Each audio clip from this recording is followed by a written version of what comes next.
Mercedes has won every race so far in 2026, with their 19-year-old driver leading the championship. Ferrari led in Australia. Unbelievable chance to go from third to first, but he didn't get a good launch, and Charles Leclerc's to the inside. Ferrari led in China. Antonelli trying to cover off Lewis Hamilton. The Mercedes are fighting each other. Do they open the door for Lewis Hamilton, who sweeps round? McLaren genuinely had the pace to beat them in Japan and Miami. Watch Piastri, race leader Piastri, past one Mercedes, past two Mercedes, third to the lead, and he's brought Charles Leclerc to second place. Both the Mercedes crawled off the line, Lando Norris to third, game on in Japan. Mercedes won anyway. So, how good is the 2026 Mercedes team, and what does this actually mean for the rest of the season? Coming into this season, the feeling across the paddock was genuinely different from previous regulation changes. New aero philosophy, new power unit architecture, MGUH gone, a nearly 50-50 split between combustion and electrical power that nobody had ever had to manage before, and active aero returning for the first time in decades. It was legit a complete reset. Ferrari had sacrificed chunks of their 2025 campaign to start development early on these rules. McLaren came in as defending Constructors' champions after genuinely becoming the benchmark team last year. Red Bull was trying to recover from the balance problems that slowly dragged them backwards through 2024 and 2025, and teams like Alpine and Aston Martin were basically betting their futures on getting this regulation cycle right. It wasn't clear at the start which team was going to dominate. And, to be honest, the first signs pointed that way. Ferrari looked quick in high-speed sections, McLaren's tyre management was immediately strong again, Red Bull were all over the place one session and then suddenly competitive the next. Even Alpine looked alive after spending most of 2025 buried in the midfield. For a moment, it genuinely felt like 4 or 5 teams could realistically fight each other every weekend. Then Mercedes started putting race simulations together, and the pace was undeniable. George Russell won Australia, Antonelli won China, Japan, Miami. 4 completely different circuits, different weather, different tyre behaviour, different layout demands. Same result every time. The reset hadn't reset anything. It had just handed the advantage to a different team. Because, while everyone else still seemed to be figuring out what their cars wanted, Mercedes already looked like they understood theirs. Under these new regulations, the single hardest thing to nail is integration. Getting the power unit and the chassis to genuinely work together so that your energy harvesting, your aerodynamic load, and your MGUK deployment are all pulling in the same direction is a completely different engineering challenge from anything the teams have faced before, and most of them are still visibly wrestling with it. You can see it every weekend. Drivers talking about inconsistent deployment, cars that feel different depending on how much battery charge is left, tyre behaviour that changes mid-stint for reasons that aren't fully understood yet. But if you're paying attention, Mercedes doesn't have those conversations. The W17 is stable under braking, strong on traction. The energy deployment feels smooth rather than aggressive, which means the rear axle isn't getting overwhelmed at corner entry and the tyres aren't being punished. And crucially, that behaviour is repeatable. Australia, China, Japan, Miami, 4 tracks with almost nothing in common, and the car still prevailed. Call it what you want, but that is far from coincidence. It is clear that this is a team that understood what these regulations demanded before they built the car, not after.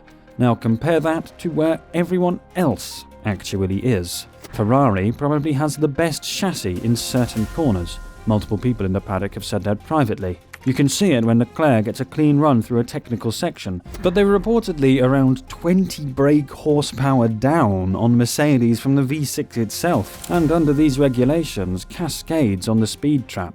When you're down on combustion power, you compensate with more electrical deployment. More electrical deployment means you drain the battery faster.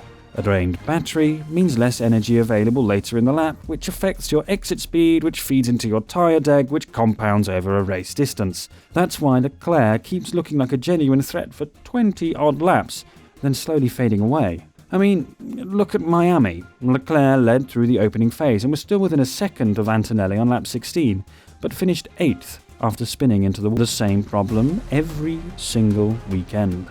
Ferrari is hoping the ADUO mechanism is their way out. That's the additional development opportunity that unlocks if the FIA determines a power unit is at least 2% below the performance benchmark. Fred Vasseur has essentially said that's the plan, but until that triggers, the deficit is baked in. There's no upgrade package that fixes it. It's an engine problem, and engine problems in a homologated formula don't get solved quickly. McLaren is the most interesting case because they're actually the closest to cracking it. Early in the year, they were struggling to fully optimize the Mercedes power unit, but when you're a customer operation, there's a small gap in how deeply you can integrate an engine versus what the works team can do. They've massively closed that gap since, though. The Miami upgrade package was properly significant, and Norris winning the sprint from pole was just okay. Spoiler alert, once McLaren got on top of the power unit side, what it revealed was a downforce deficit on the main car. The MCL39 has a shorter wheelbase than most rivals, around 10 centimeters less than the maximum, which made it easier to hit the weight limit, but almost certainly cost them aerodynamic opportunity. It's a quick car, especially in slow corners, but it's giving away time in high-speed sections, and that's not an easy thing to find mid-season. And then there's Red Bull, who are in a genuinely strange place. Verstappen went to Japan describing the RB22 as undrivable in certain phases of the lap. Mid-corner understeer, rear stepping out unexpectedly, setup changes that don't translate. Laurent Mekies has openly admitted that the car has head-scratching balance characteristics, which isn't the kind of language you expect from a team that was still the benchmark 18 months ago. The Miami upgrades genuinely transformed things. Verstappen qualified on the front row, less than 2/10 off pole, and then he looped it at turn 2, fighting Leclerc, and the weekend fell apart from there.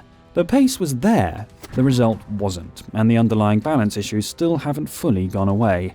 The common thread for everyone, except Mercedes, is that they're still in discovery mode, finding problems, reacting to them, hoping the fix doesn't create something new somewhere else. That's normal in the first year of a regulation cycle, but it means every upgrade is corrective rather than additive. Mercedes is past that. They're in the development phase, and that difference compounds across the season in a way that's very hard to recover from. Now, if you're enjoying this video, please remember to like, to subscribe, and to turn on that bell notification for more videos like this. Here's why the Mercedes story stops feeling impressive and starts feeling dangerous. Even if the W17 turned out to be clearly the best car on the grid, most people still expected 2026 to be George Russell's year. That was the logical outcome. Russell had survived the difficult years, gone toe-to-toe with Hamilton, taken over as team leader. This was supposed to be his championship window. Instead, 4 races in, everyone is talking about the teenager. And it's not because the media wants a new star, it's because Antonelli genuinely looks ridiculous already.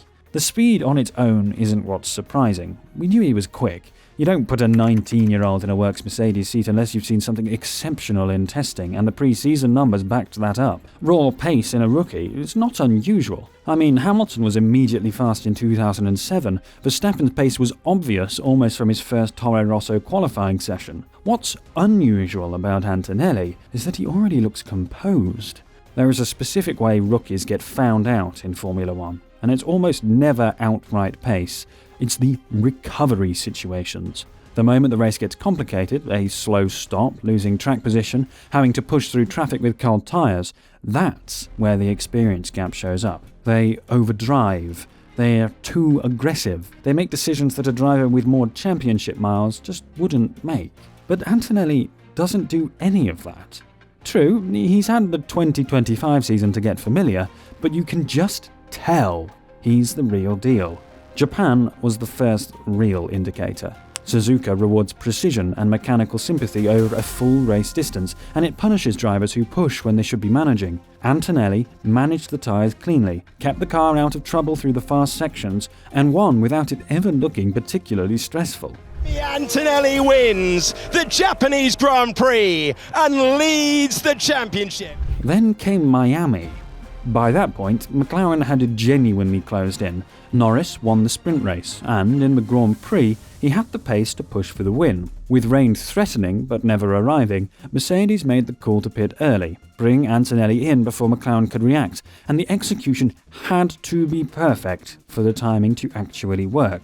His in-lap was within a tenth of his fastest lap that entire stint. The stop itself was 2.2 seconds. His outlap was clean. Norris pitted the following lap and came out of the pit exit just ahead, and Antonelli had him back before turn 4. This could be big. It's huge for Kimi Antonelli, and he gets past Lando Norris on the... Dude didn't even force it. He just positioned the car on the right line and waited for the moment to arrive. Then he cleared Verstappen's Red Bull immediately after, and from that point, controlled the race to the flag. That is not a rookie doing well for a rookie. That is a driver executing a championship-winning sequence in his 4th Formula One race of his 2nd season. With victories in China, Japan and Miami, he became just the 23rd driver in the entire history of Formula One to win 3 consecutive Grand Prix, 75 years of the sport, and the names around him on that list: Senna, Schumacher, Hamilton, Vettel, Verstappen, Fangio, Clark. Almost every single one of them became world champion. The one notable exception is Sterling Moss, and that's a conversation in and of itself. If the 19-year-old Antonelli doesn't pull a 2025 Piastri, the title might very well be his. Now, this is the part of the story that's genuinely harsh for Russell, because stripped of context, 2026 should feel like his breakthrough season, and to be fair, he's actually driving the best Formula One of his career. People forget how difficult those middle Mercedes years really were. Cars that were unpredictable and inconsistent, no real platform to build a race weekend around, constantly managing the gap to the front rather than fighting for it. Through all of that, Russell kept improving. His qualifying pace stayed sharp, his racecraft got calmer, he cut out the mistakes that used to cost him points.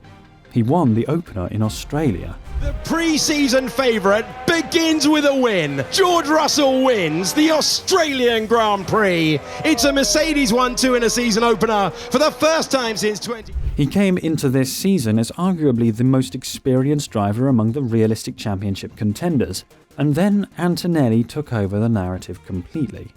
After Miami, where Russell openly admitted he'd spent the final 20 laps experimenting with different driving approaches, feeling completely lost with the car, while his 19-year-old teammate was closing out his 3rd consecutive win, the conversation shifted. Instead of asking whether Russell could lead Mercedes to a title, people started asking whether he could beat his own teammate. The important thing to say is that Russell isn't a weak number 2. That's exactly what makes Antonelli's position so significant. He's not beating a driver who's hanging on. He's beating a driver entering what should be the prime years of his career. There is a caveat, though. Safety car timing in Japan went against Russell in a way that cost him a realistic win. Had things gone slightly differently, he potentially would have looked at 2 victories from 4 races and a narrow championship lead rather than a 20-point deficit. These margins are real. Montreal will tell us a great deal, considering Russell won there in 2025, and Mercedes is bringing their first major upgrade of the year. But right now, momentum is entirely on one side of the garage, and that's exactly why the rest of the grid should be worried. Usually, in the first year of a regulation cycle, the grid takes time to settle. Wild swings in performance, teams discovering problems they didn't know they had, the picture changing every few races. Parts of 2026 do look like that, but Mercedes doesn't. Ferrari is chasing an engine deficit that won't be solved until ADUO kicks in, and even then, it's not guaranteed. McLaren is chasing downforce on a car that might have a structural limitation built into the wheelbase. Red Bull is still searching for the balance they need to give Verstappen a platform to work from. Aston Martin is dealing with Honda reliability problems that have no clear resolution timeline. Williams started 30 kilos overweight and is still finding their way back. Every top team has a clear first-order problem they're trying to solve. Mercedes is just trying to go faster. That asymmetry is what should concern everyone, because when you're fixing problems, your development resources are being spent on recovery. When you're already fast, every upgrade is additive. You're building on a foundation rather than repairing one. Over the course of a full season, that compounds into a gap that becomes very difficult to close. And then there's the driver question, which makes it even harder. Most championship fights eventually come down to one team having a strong lead driver who outscores two good drivers at a rival team. That's the basic arithmetic of the Constructors' Championship. But Mercedes currently has two drivers who can win on any given Sunday. Russell, when things go right for him, Antonelli, seemingly regardless of what happens. That's a combination that's extremely hard to attack across 24 rounds. So, is this the start of another dynasty? Well, here's the thing about how dominance actually begins in Formula One. It's rarely the moment one team builds a car that's 2 seconds faster than everyone else. It's usually quieter than that. One team understands a regulation change faster than everyone else, builds a platform that's already working while rivals are still debugging, and then just keeps pulling away while the field catches up to where Mercedes already was 6 months ago. That's exactly what this looks like. Toto Wolff spent 3 years in the wilderness after Hamilton left. The team went from the most dominant operation in the sport's history to 9th in the Constructors' Championship. People wrote them off, asked whether the culture could survive, whether the project had run out of momentum. 4 races into 2026. Those questions feel almost embarrassing in hindsight. Antonelli is not a stopgap. He was always the plan for this era, identified years ago, developed through the junior program, given the seat the moment Hamilton departed. The W17 is the first iteration of a new aerodynamic philosophy. The engine is currently the benchmark in the field. Mercedes did more than survive the post-Hamilton era. They used it to rebuild into something that might be even harder to stop. Everyone spent 2023 and 2024 asking what Mercedes would become without Lewis Hamilton. 4 races into 2026, the answer is becoming very clear. And for the rest of Formula One, it probably isn't what they were hoping to hear. Thank you so very much for watching this video. If you enjoyed it, please remember to like and to subscribe and to turn on that bell notification for more videos like this, and we will see you in the next one.